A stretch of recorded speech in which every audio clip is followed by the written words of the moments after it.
In this video, I'm going to show you how you can create your own custom seamless normal maps or any other kind of map from high poly object in Blender, from any kind of high poly polygonal object, and not only polygonal object but also curve objects and maybe other, I don't know, because I tried only on polygonal objects and on curves. And I'll show you how to do this in Blender. In the previous video I've already shown you how you can create your own custom seamless normal maps from Sculpt, but that method may be useful for more for organic objects, and for hard surface objects like sci-fi panels and details on spacesuits or something like that. It may not be very useful, and this method I think will serve you better in this case. And let's get started. First of all, delete the cube and the lamp from the scene, and we need to create a plane in the center of the scene. Let's create a simple plane and check up on its dimensions. It's 2 by 2, and we'll need these numbers later, so keep them in mind. And I'll create generate UVs so that UVs will be generated automatically for this plane, and we don't need to unwrap it manually afterwards. Now that this is created, let's rename our objects. I'll use TexTools add-on as I have used it in the previous video already, and for it to understand correctly which objects are that we bake from and which objects are that we bake to, we need to name them correctly. And so to name this object correctly, we need to rename it to something like bake.l. And .l being the most important part, and it will tell the add-on that this is the low poly object which will receive all of our normal maps from our high poly objects. And bake, in this case, it's just the name of your baking set. You can call it whatever you want and choose any other name which you will find appropriate. I'll call it just bake.l. Just be consistent. If you call your low poly bake.l, then you need to call your high poly, for example, bake.h, and so on. But I'll show you that a little bit later. And now that we created our low poly plane, let's create a camera that will be looking or focused just on this plane. Let's create a camera, Shift-A, camera, and we'll need to clear all the rotation and scale parameters of this camera. We can do it from the numeric panel by pressing N on the keyboard, and I'll clear the rotation by setting all these values to zeros, and the scale is already on 111 as it should be. Now let's just adjust the height of this camera, and I'll press GZ to lift it up to some height, and it doesn't matter how high it will be because we'll change its properties and it will focus exactly onto our low poly plane.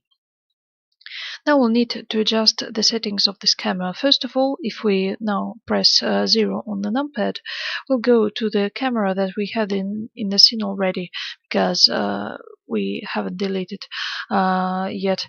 And let's delete it. And now if we'll again press 0 on the numpad, we'll go to our new camera.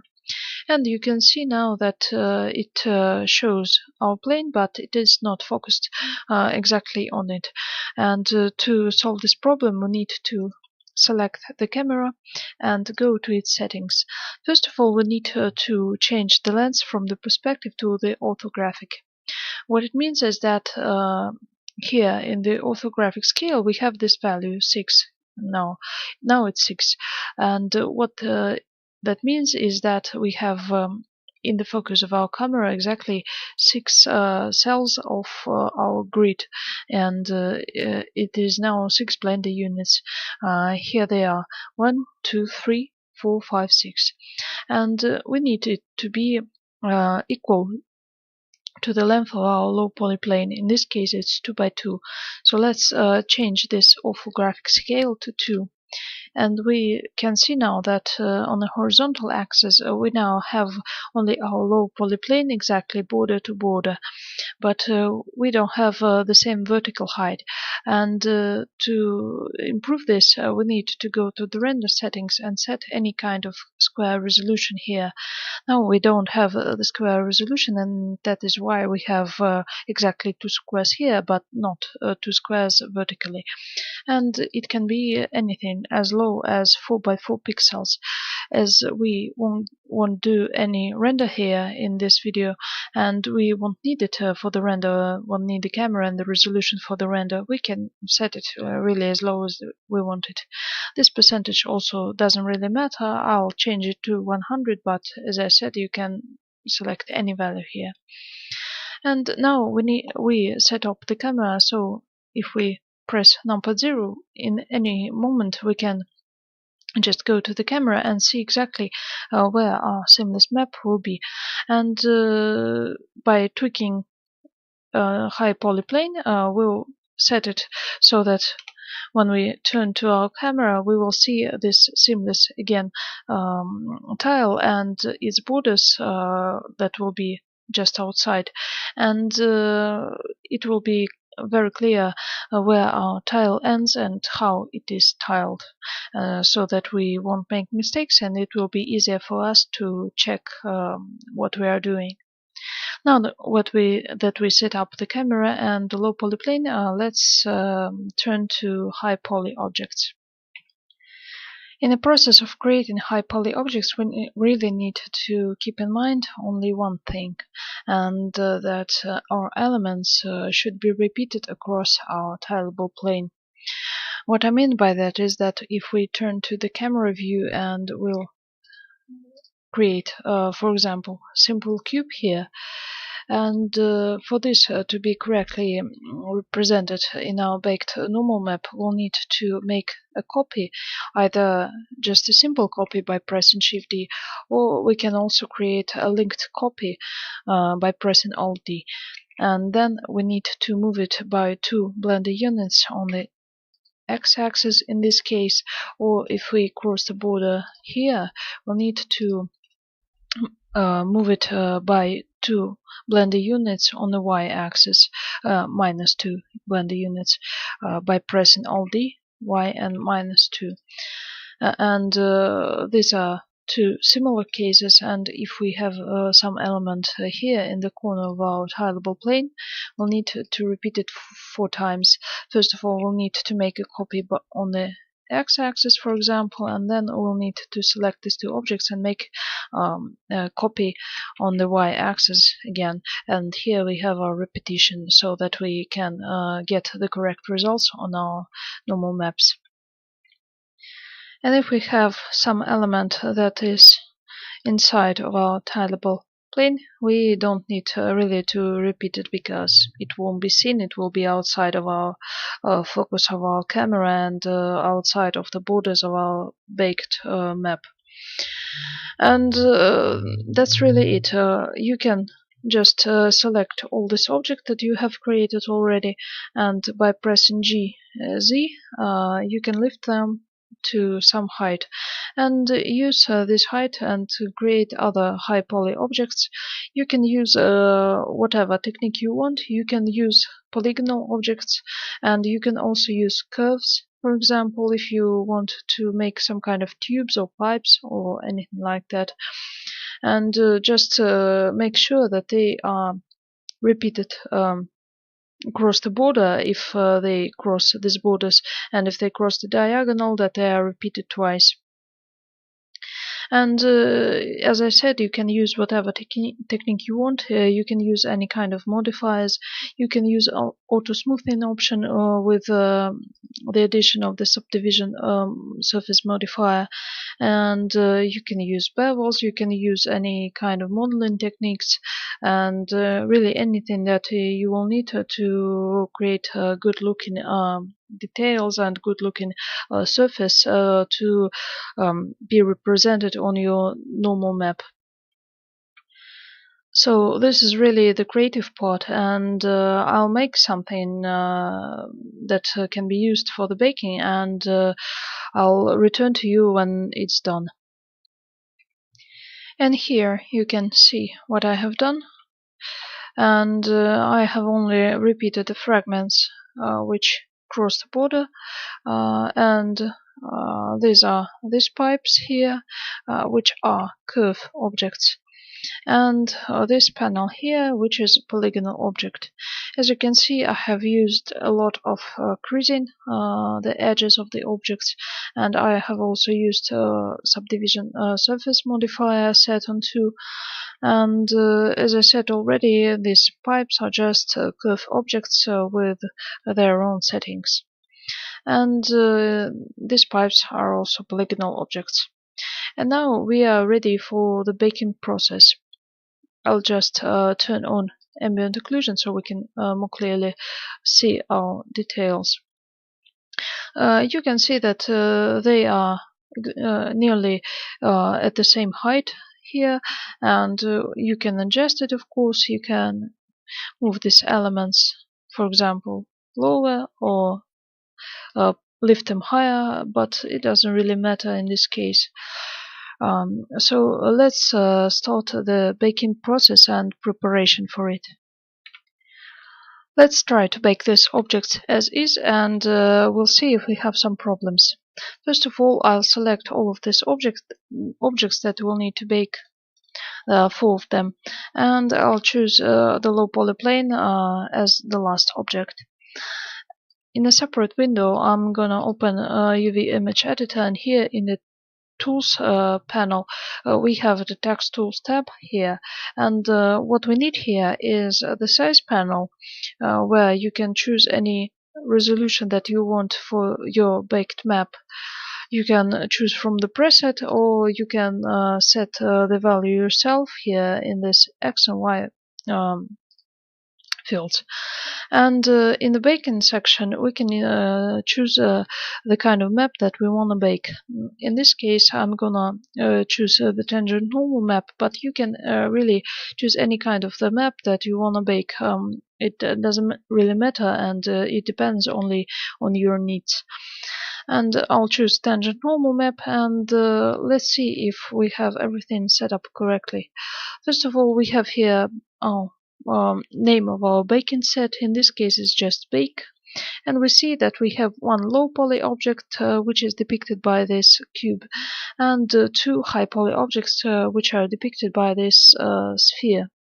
And we can tell from this data that it really isn't correct, because we have 4 objects selected which should be high poly objects, and the shown ones are only 2. So there are 2 objects missing, but just let's bake, and we'll see what the problem is. So before pressing bake, let's just check our properties here. First of all, the size. As I said already, you can choose whatever size you want. I'll set it to 1024 pixels by 1024 pixels, and here in the anti-aliasing setting, set anything but none, because if it is set to none for the tangent normal map, you will see very jagged edges on the borders of your details, and it isn't really what you need for this kind of map. And here is the important parameter that is called ray distance. This is the distance from our low poly to our high poly objects, and we can measure if it's right. But first of all, I'm gonna show you what will the normal map look like if we just bake it as is. So I'll press the bake button, and I'll return when it's ready. And here we have our normal map. Let's check it. And first of all, we can see that we don't have our curve objects here on the baked map. And this is really the thing with curve objects, that they are not shown on the baked maps. So what we can do is just make a copy of these objects. somewhere on the side, and turn these objects that are in our tileable plane here, and these ones we can just select them and press Alt-C and convert them to mesh from curve, meta, surface, and texture, and so on. And we'll need to make it again with these objects. Press Alt-C and repeat the operation. These polygonal objects will stay the same. So we've done that, and what we need also is if we look closer at our normal map, we can see that we have some kind of gaps here in our surfaces. And let's look closer to the geometry that is represented by this map.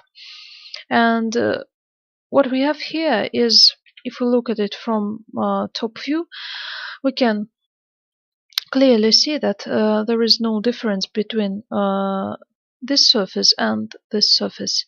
And what happens here is that while this projection, for example, of this side, which is inclined to some degree, it is clearly seen on a normal map. Here we have a 90-degree angle, and this 90-degree angle results in this kind of leaking from one part of our normal map to another part of our normal map. And to solve this problem, we need really to just make sure that we don't have any kind of this 90-degree angles in our high poly objects, because these angles are exactly what causes this problem. So let's make this window a little bigger, and we'll fix this problem now. So to fix this problem, we should clearly see all of the slopes in our objects. We shouldn't have this kind of edges where we cannot see any kind of slope and where it is vertical. Let's go to edit mode, and we can, for example, select these four edges, and by pressing S we can scale them so that we can clearly see this kind of slope. I'll show you on this cog what it looks like, and you can then repeat this process when creating objects or when fixing them for the normal map to be right. Let's scale this one, and this one, and this one. Let's scale it. I won't fix these two cogs because it will be just a waste of time. For the demonstration purposes, we will need only this one.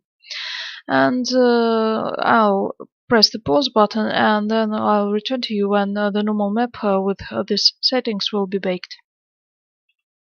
And this is not really gonna work because what happened here is that if we select these objects now, then the low polyplane, we can see in the TexTools panel that we have errors here.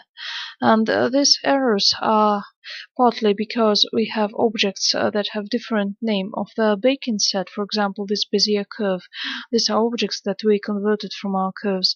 And we have different names for our polygonal meshes also. So when we select them, and we look at here at the baking panel, we can clearly see that we have these mistakes, and these objects are scattered across different bake sets. How we can solve this kind of problem? We can connect always high poly objects to the empty with the name that we want for the high poly bake. How we can do this? For example, let's select any kind of object, high poly object, and by pressing Shift S cursor to select it, we'll move the cursor to this object. It doesn't really matter, I just want to create an empty object here. And let's set Shift A and empty plane axis. And this will be our parent object for all of our high polys. And in the settings of this object, I'll call it bake.h. And here is our object. Now we need to select all of our objects which we separated as a high poly, and we'll need to parent them to this empty object. Select it last, and then I'll press Ctrl P and set parent to the object. Now if we select this empty, we can move it and rotate it and scale it, and this objects should follow it. But that really doesn't matter, because all we need from this object is to be the parent and to have the proper name for the baking. And how we can bake. Now, if we just select this object with the left mouse button from the hierarchy panel, we can only choose this empty. And we need to physically select all of these objects that are children of this empty. So what we'll need to do is press Ctrl Shift and then left mouse button click on the bake.h in the hierarchy panel, and this will select both empty object and all of its children objects. Now that we selected all of this, and we can make sure that they are selected by this blue background behind our mesh depiction, in this case this triangle.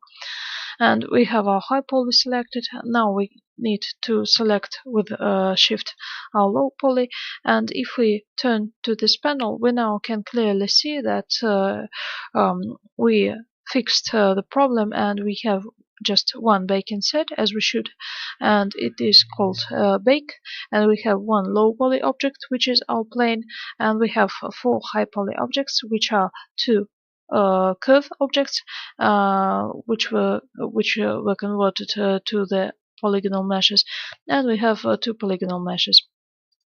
So that's great. I'll choose once again.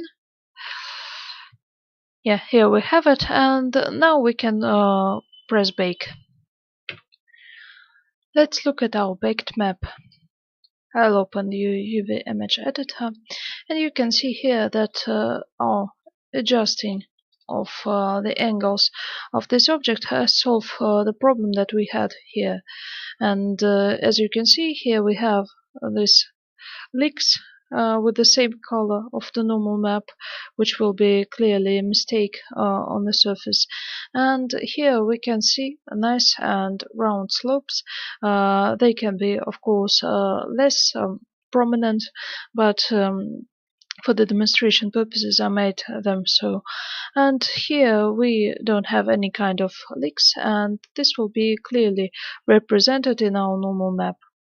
And secondly, what we have here is that we returned to the normal map our pipes, which we have converted from the curve objects to polygonal objects. The only problem really that we have still in our normal map is that we have this kind of slopes coming from our pipes to our normal map.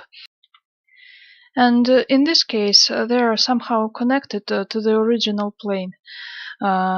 This plane is level 0, so to say, and it is connected with our pipes everywhere where there are no other details in our normal map. And this is, of course, not what we want from the normal map. And let me show you how to solve this kind of problem. We can use so-called floating objects to solve this problem, and what it will do, it will overlay our bakes of our pipes to the normal map after it bakes all of other parts of this map. And to show you this, let's create again empty object. I'll just duplicate the one that we already have, and I'll press Shift D, Z, and then I'll lift it to some height. And let's call it bake.f. And .f for the TexTools add-on means that it will be counted as a floating object. And what we need to do is just assign this empty as a parent to our pipes objects. So let's select them first of all this one and then this one. We can first clear the parent that they already have by pressing Alt P and clear parent, and then we can select this empty last and press Ctrl P object. And now if we move this empty, our pipes are connected to it as children. And now we have really the setup that we need for the proper baking of our normal maps. Once again, let's select all of the objects that we're gonna bake by pressing Ctrl Shift and clicking with the left mouse button on the empty parent here in the hierarchy panel. And I'll press Ctrl Shift left mouse button on bake.h, and with the Shift left mouse button I'll click on the bake.l. And now that we have all of the objects, let's look at the baking panel. And now we can see that we have no errors here depicted in yellow, and we have only one baking set, and we have in this baking set low poly objects, high poly objects, and the floating objects which we hadn't have earlier, and now they are here and they are depicted by this sphere hovering over the plane. And now we are really ready for the baking process. For our convenience, we can also lock this baking set so we can adjust our geometry a little bit and work with it in the viewport, and then we don't need to reselect all of the objects if we want to rebake them again. So I'll just lock this baking set and I'll press the bake button and pause the video, and I'll return to you when it's ready. And here we have our baked normal map. I had to change the resolution to 512 pixels by 512 pixels because my Blender was lagging and it crashed several times, so it can happen, and I just lowered the resolution so it will work. And for the demonstration purposes, it is more than enough. And we can see here in our normal map that we don't have this problem anymore, and our pipes are clear and clean on the surface. And really we solved all the problems that we had. We solved the problem with our pipes disappearing because they were curved objects and they need to be polygonal objects. We solved this problem where we had leaks in our normal map, and we solved this by tweaking the geometry of the high poly. And we solved the problem with the connection of our pipes with the original normal map plane, and now we have a really good looking normal map which is seamless. And all we need is to check that it is really seamless and it has no problems again. So let's do it. Let's create test plane. I'll just copy our low poly plane and move it by 3 Blender units on the x-axis, and now we need to set the material to present our normal map. To do this quickly, we have the ability to preview the texture that we baked in the selected object. So let's select our test object. I'll call it test, and let's preview our texture, and Blender and TexTools will automatically assign this texture to the diffuse color material and shader. And if we have Blender render, for example, preview texture button will create the material for the Blender render, and if we have cycles render, preview and texture will create the cycles material with all the nodes that are needed. But the thing is, it connects this image to the color of the diffuse shader, as I have already said, and we need the normal map to be connected to the normal input of the diffuse shader. So let's open our node editor and go to the materials, and here we have our normal map, and we need to connect it to this input of the diffuse shader normal. So let's disconnect it from color, add vector normal map node, connect color to color and normal to normal. And we have this, and of course don't forget to change the color space of your texture from color to non-color data, which is important for all the normal maps. And we can clearly see, even in the material mode, that we have our normal map here on our test plane. We can assign any diffuse color that we want for it to be. And yeah, let's check now that it is seamless. I'll make a linked copy by pressing Alt-D and move it by 2 blender units on the x-axis, and then I'll choose these 2 planes and make a linked copy of them and move them by 2 blender units on the y-axis. And let's press Ctrl B to set the borders for our rendering, and let's check what we have here. First of all, let's check for the seams where they might be. This is in this area where it connects with the panel that is on another low poly plane.